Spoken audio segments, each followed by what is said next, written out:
बिस्मिल्लाहिर्रहमानिर्रहीम अस्सलाम वालेकुम मोअज़्ज़िज़ नाज़रीन, मैं हूं आपका होस्ट खालिद बिलाल संसार फेसबुक ते यूट्यूब चैनल जदीद सोलर सिस्टम। उम्मीद करन कि सारे दोस्त खैरियत नाल होसन ते सोलर दे हवाले नाल ही अपडेट, क्योंकि सोलर दे रेटां दे विच काफ़ी रद्दो बदल आंदा पए। तां जितनी ही इन्फॉर्मेशन सारे कोल है थोड़े ते शेयर करने हैं।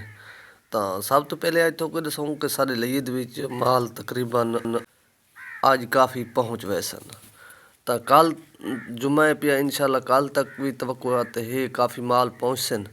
तो तकरीबन ही अज तू लौंजी हाइमो 6 दा तो माल तकरीबन सारे लईद विच अगले 2 दिहां दे विच फ्री थी वैसी।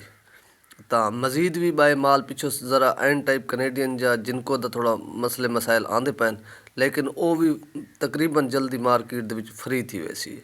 तो इस टाइम माल जी पोजीशन नज़र दी पई है तो तकरीबन भी 22 तरीक तक 20 तरीक तक बिल्कुल ही मार्केटा दे विच माल बिल्कुल हर बंदे दा आवे सी। तो ये थोड़ी शार्टेज जी है इंशाल्लाह तवक्कुआत है कि 20-22 तरीक तक ही ख़त्म थी वैसी, बिल्कुल ही मुकम्मल सारे माल हर बंदे को हर जगह के उत्ते मिलसी।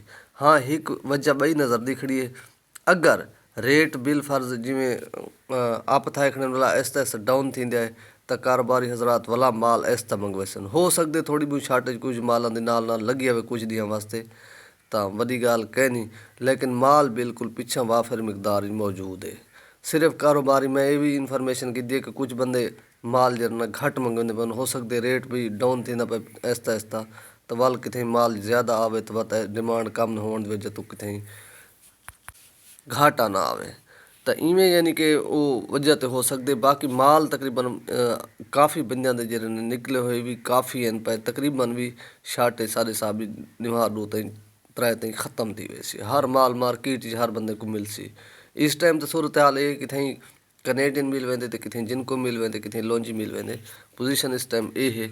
तो सारे लईद भी तकरीबन इंशाल्लाह माल कल तक आज तक जुम्मे तक में समय लौंजी है 6 दा बिल्कुल फ्री थी वैसी, कनेडियन पी टाइप भी फ्री थी वैसी। तो कुछ माल विच बाय जिनको पी टाइप दा वो भी है पिया, वो भी इनमें समय हफ्ते तक वो भी फ्री थी वैसी, सारे माल यानी कि तकरीबन डिमांड पूरी थी।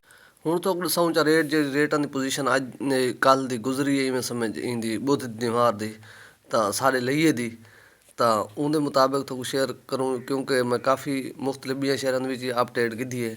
लेकिन बुकिंग का जोड़ा रेट हैं पे 54 तो घिन के लौंजी है 6 तो सारे लईए भी तकरीबन 52-53 तक बुकिंग थी पई है। तो पहले तो रेट थोड़ा बहुत ठीक नहीं अप थी गया है, हूँ यानी कि 52-53 तो बुकिंग थी भी 580 वाला माल। तो बाकी जोड़ा उनका मौके का रेट है पिया वो तकरीबन मौके का रेट ₹1 तकरीबन 50 पैसे का फर्क आ सी तकरीबन इस टाइम जी मैं दसेंदा पिया, हो सकती हफ्ते तणी ये भी ना हो मजीद रेट इतों कम आवन। तो बाकी है जिनको एन टाइप की सारे लईद इस टाइम सारे लईद कोई बुकिंग को नहीं करना बेटा, क्योंकि कहीं माल खास नज़दीक को नहीं कहीं बिल्कुल यो को नहीं किया, तो वो भी तकरीबन कल तक आज शाम तक कन्फर्म थी वैसी बुकिंग का। तो बाकी है बाकी माल जड़े हैं पे जिनको पी टाइप का भी कल जड़ा रेट रह गए वो ₹52 पर वाट रह गए, 51-52 रुपए। तो कनेडियन पी टाइप का भी रेट वो भी माल तकरीबन जो बुकिंग करेंदे पैन बुकिंग तकरीबन उनकी भी ₹52 पर वाट उत्ते थी पई है।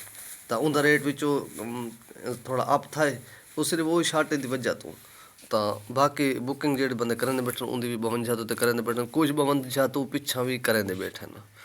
तो बाकी पोजीशन इवें है कि इंशाल्लाह माल जल्दी मार्केट दे फाइनल थी वैसन। जी भी अपडेट हो सी मजीद भी जरूर करे सो, इन अपना ख्याल करे सो, दे सो इजाज़त, अल्लाह हाफिज़।